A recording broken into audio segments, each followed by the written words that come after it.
Hello दोस्तों, नमस्कार। आज हम पढ़ेंगे अनुपात समानुपात में अगला टाइप क्या है? अनुपातों का मान ज्ञात करना। आइए देखते हैं क्वेश्चन नंबर 1। यदि x अनुपात y बराबर 4 अनुपात 5 है तो 5x माइनस 3y अनुपात 6x माइनस 3 का मान क्या होगा? तो आपको क्या करना है, यहां पर 5x माइनस 3y की वैल्यू और अनुपात 6x माइनस 3 की वैल्यू आपको ज्ञात करनी है। तो आपको क्या करना है दोस्तों, a की जगह पर आपको x की जगह पर क्या लिखना है? 4 और y की जगह पर क्या लिखना है? 5। x की वैल्यू 4 और y की वैल्यू 5। तो आइए देखते हैं, यहां पर लिखा 5, यहां पर गुणा और x की वैल्यू क्या लिखेंगे? 4 माइनस 3 गुणा y की वैल्यू 5 ब्रैकेट अनुपात फिर 6 x की वैल्यू 4 माइनस 3। तो इनको सॉल्व करेंगे। 4 पंचे 20 माइनस 5 तिया 15 अनुपात 6 चौके 24 माइनस 3। तो 20 में से 15 गए तो 5 बचा और 24 में से 3 गए तो 21। इसका आंसर क्या होगा दोस्तों? 5 अनुपात 21। ये इसका आंसर होगा। आइए देखते हैं, अगला क्वेश्चन है। यदि a अनुपात b बराबर 6 अनुपात 5, मतलब a की वैल्यू कितनी होगी? 6 और b की वैल्यू कितनी होगी? 5। a की जगह पर 6 लिखना है और b की जगह पर 5। तो 5a प्लस 3b अनुपात 5a माइनस 3b का मान क्या होगा? तो 5a प्लस 3b अनुपात 5a माइनस 3b की वैल्यू आपको बतानी है। तो 5 a की जगह पर लिखेंगे 6 प्लस 3 और b की जगह पर लिखेंगे 5 अनुपात 5 गुणा 6 माइनस 3 गुणा 5। 5 का 30 प्लस 5 15 गुणा करेंगे। फिर 5 का 30 माइनस 5 15। 30 में 15 जोड़ेंगे तो 45 और 30 में से 15 घटाएंगे 15।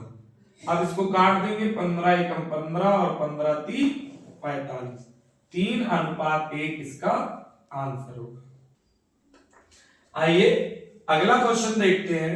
यदि P अपॉन Q बराबर 2/3 है तो 4P minus 2Q upon 3P minus 2Q का मान क्या होगा?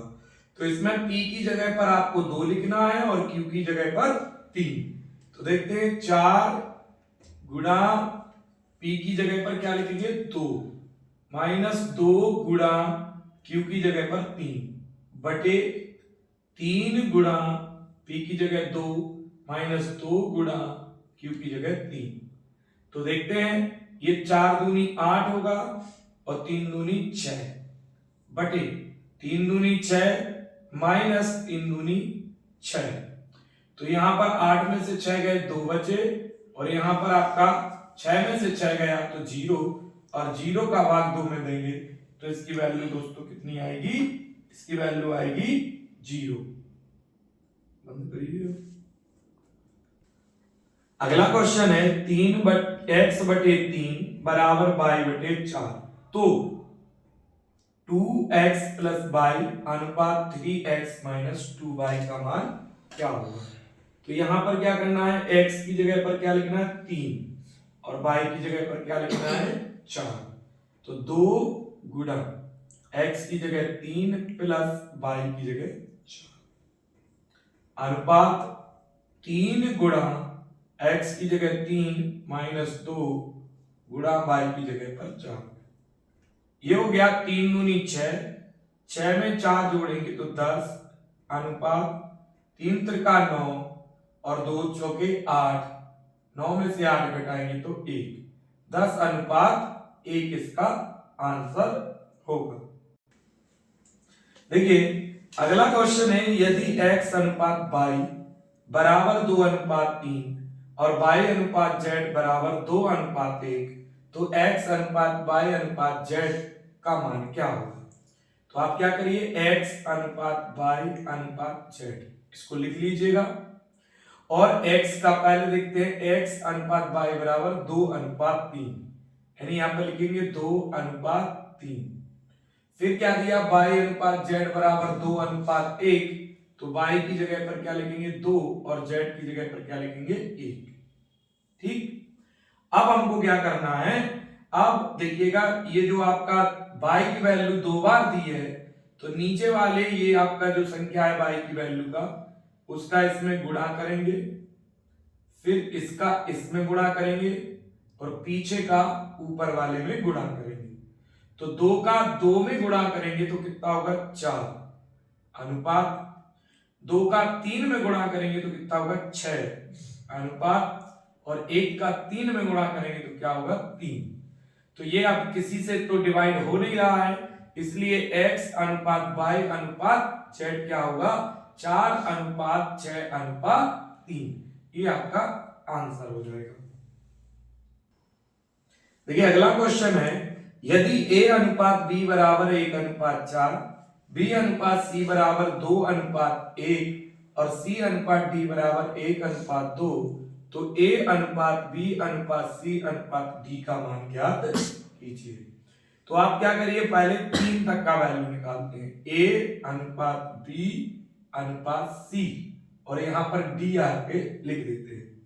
तो पहले हम a b c में अनुपात निकालेंगे।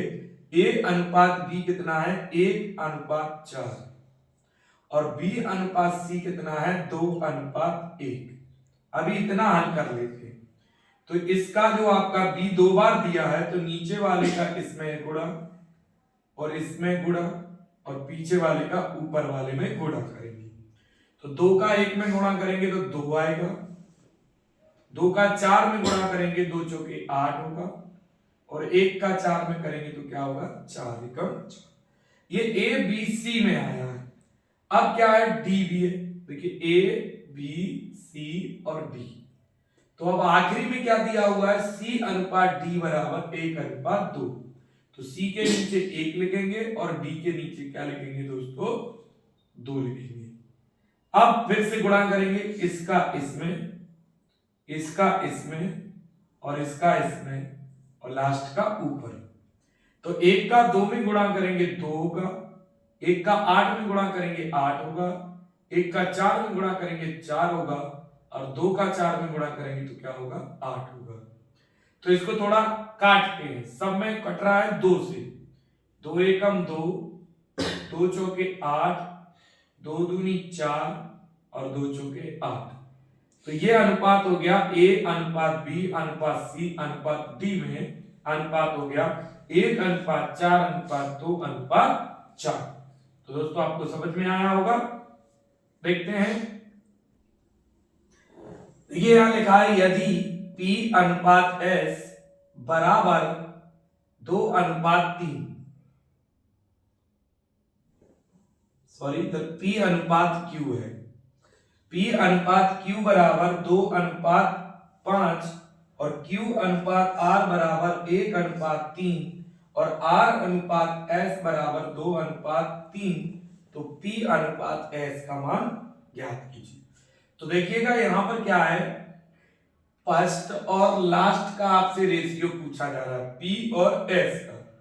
तो आपको क्या करना है, इनको देखिएगा क्या लिखेंगे, इनको लिख देते हैं हम बटे में। देखो यहाँ p अनुपात q को हम क्या लिख सकते हैं, p/q गुणा q अनुपात r को क्या लिखेंगे, q/r गुणा r अनुपात s को क्या लिखेंगे, r/s। इसी तरीके से यहां पर भी लिख देते हैं, p/q को 2/5 गुणा 1/3 गुणा 2/3। ये पहला और आखिरी का अनुपात आपसे पूछे तब। तो यहां पर देखते हैं, q से q कट गया और r से r कट गया, यानी क्या बचा, p/s का वैल्यू हमको मिल जाएगा। तो यहां पे भी वही चीज होगी, यानी p/s की वैल्यू हमको मिलेगी। अगर कटता है तो काटिए, नहीं कटता है तो नहीं काटिएगा। तो 2 का हम गुणा करेंगे, 2 में क्या आएगा दोस्तों 4 आएगा, और 5 का करेंगे 5 × 15 या 45 आएगा। अब ये किसी से कट नहीं रहा है, इसलिए P अनुपात S बराबर क्या हो जाएगा 4:45 होगा। यही इसका आंसर है।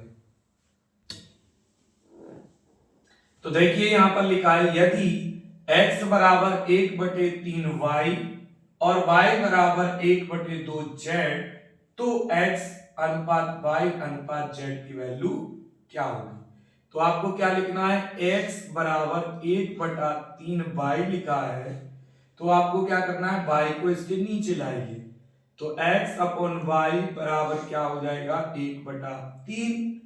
इसी तरीके से अगला है y बराबर 1/2z, तो z को इधर लाइएगा नीचे, y अपॉन z बराबर 1/2, यानी x की वैल्यू 1 है, y की वैल्यू 3 है, y की वैल्यू यहाँ 1 है और z की वैल्यू 2 है। और आपको बताना क्या है x अनुपात y अनुपात z। तो लिखते हैं x y की वैल्यू, तो x y की वैल्यू क्या है 1:3, और y z की वैल्यू क्या है तो 1:2। अब इसको सॉल्व करेंगे, तो 1 का गुणा 1 में करेंगे तो 1 × 1, फिर 1 का गुणा 3 में करेंगे तो 3 × 3, और 2 का गुणा 3 में करेंगे तो 3 दूनी 6। तो x y z की वैल्यू क्या होगी दोस्तों 1:3:6, ये आपका आंसर होगा। तो दोस्तों अगर वीडियो पसंद आया हो तो वीडियो को लाइक करें, सब्सक्राइब करें, कमेंट करें और बेल आइकन जरूर दबाएं, जिससे नई वीडियो आपके पास तुरंत पहुंचे, और वीडियो को अधिक से अधिक लोगों के पास शेयर जरूर करें। और अगर वीडियो को फेसबुक पर देख रहे हैं तो हमारे फेसबुक पेज को फॉलो जरूर करें। ऐसे ही बेसिक कॉन्सेप्ट के साथ आपको मैथ हम आपको पढ़ाते रहेंगे। जय हिंद, जय भारत।